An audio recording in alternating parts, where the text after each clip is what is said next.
Gettysburg College. I developed the software together with 7 other students from my senior capstone class. And we worked on the smart table in C# language. And the smart table is a Surface computer that's developed by Smart Technologies.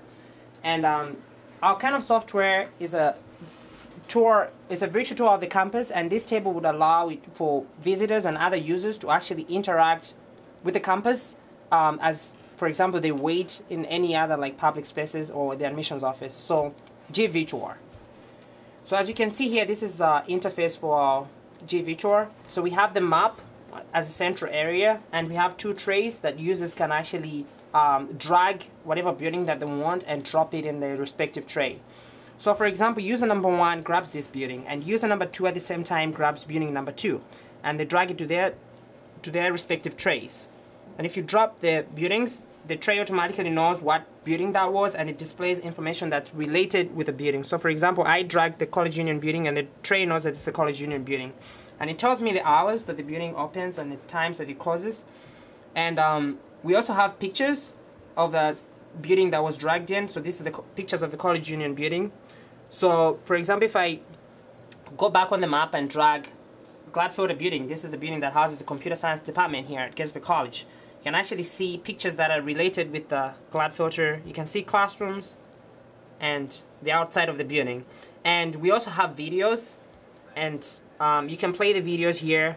And at the same time, again, the other user can be doing other things that are concerned, can be dragging and dropping buildings that they're interested in. And one other cool feature of the software, this software that we developed, is the filter. So for example, visitors are there in the admissions office and they're wondering where can we eat on campus. They can press the menu and then try to look for the dining. And from the dining, they can select the place that they want to eat. For example, here they say servo. And you can actually choose the information that's related with the building, or they can actually show the location of the building. So in that case, it's highlighting servo, and that's where they can eat. And they can drag that building, and wow, let's take a look at this. They can actually, it's not working. They can actually look at, they can drag the building that was highlighted and drop it in the tray, and they can actually look at pictures and more information about that specific building.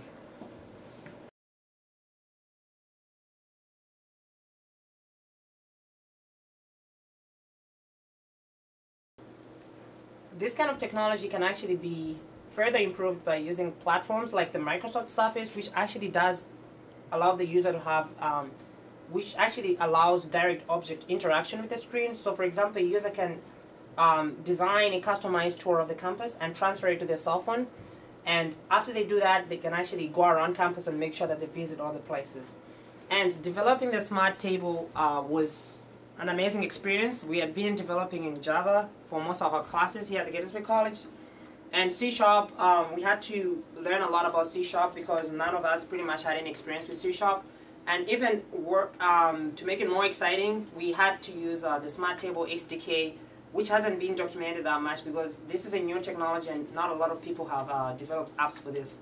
So we had a lot of errors, but we learned how to like debug and how to like use our common sense and intuition to find the tools that we want and the methods and the classes that we want from the SDK, which was such a very special experience for us as senior students.